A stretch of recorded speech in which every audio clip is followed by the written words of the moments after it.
هلو هلو، تعالوا معايا نشوف براند في بعتولي ايه. يلا بينا. بصوا، اول حاجه بعتوها لي بنطلون شكله عامل كده. استنى اقول لكم منين بالظبط. اهو البراند بتاعته. الماتيريال بتاعته حلوه قوي، هو سلاوتشي كده ولونه خطير. وبصوا من تحت كمان في كاتنج كده حلوه قوي، حركه لذيذه قوي. بصوا الناحيه التانية برضو عجبتني قوي دي. بصوا تاني حاجة الدرس ده عجبني برضو قوي ولونه تحفة. استنى اوريكم برضو البراند بتاعته، هي DKS كده.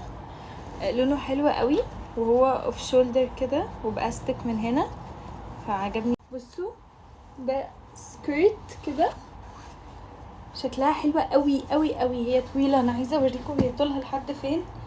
بصوا هي طويلة قوي، يعني عادي محجباتي يلبسوها تبقى حلوة قوي عليهم. استنوا برضه اوريكم البراند اهي. اثبتوا بقى، ده خطير، ده خطير خطير. هو درس سواريه كده، بصوا من تحت عامل ازاي، حلوة قوي قوي قوي.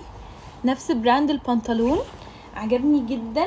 وفي الفات كمان شكله تحفة، يعني هو بصوا عامل ازاي، فشكله خطير قوي ولونه تحفة. انا اصلا بحب اللون ده جدا. بصوا بقى ده خطير. ده بليزر كده اوفر سايز، لونه اوف وايت. وبصوا مستر ديفيريس، عايزه اوريكم شكله في اللبس، بس هو مش لايق على انا لابساه، بس هو شكله تحفه. بصوا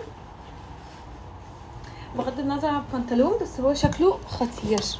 بصوا بقى دي اخر سكيرت، شكلها حلوه قوي وسامري كده. عايزه اوريكم برضو البراند. بصوا شكلها حلوه قوي والماتيريال بتاعتها خطيره وخفيفه.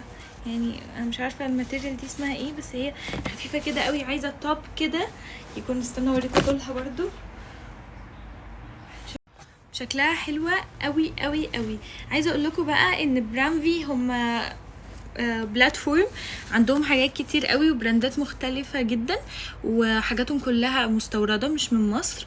وتقدروا تطلبوا منهم اللي انتوا عايزينه كله بالبرومو كود هحطه لكم هنا.